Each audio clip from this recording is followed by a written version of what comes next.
Just can't understand why anybody will wake up and say that we're killing people when we're actually not doing the same. And guess what?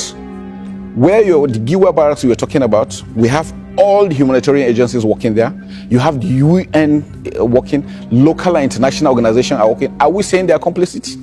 There is nothing we're doing in the back. So if they don't say it, which means Amnesty International is equal, and Amnesty is equally there. So which means they're equally accusing all these other organizations of being complicit.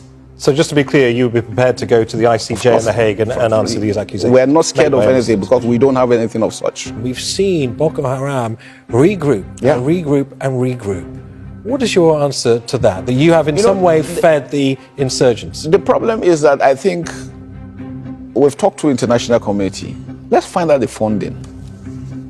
When they started surrendering, by the time we left, so as we speak, we have over 120,000 that have surrendered.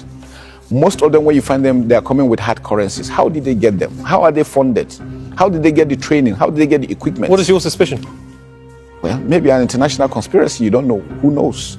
How are they be able to sustain themselves for 15 years? That is one question I think everybody should ask himself. For Nigeria to be able to hold them, and you go to Nigeria, everything seems to be working well. You must have an idea. I mean, let's not talk about international conspiracy theories. Let's give some hard facts. Well, I just leave it at that.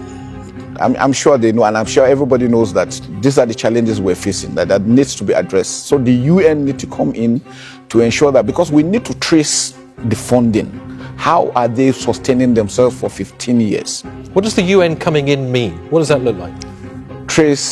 Track the funding. It's international flow. We don't have control over that. Whose interest is it to see Nigeria destabilized? Well, I don't know. You don't know. Your guess is as good as mine. We ask the question.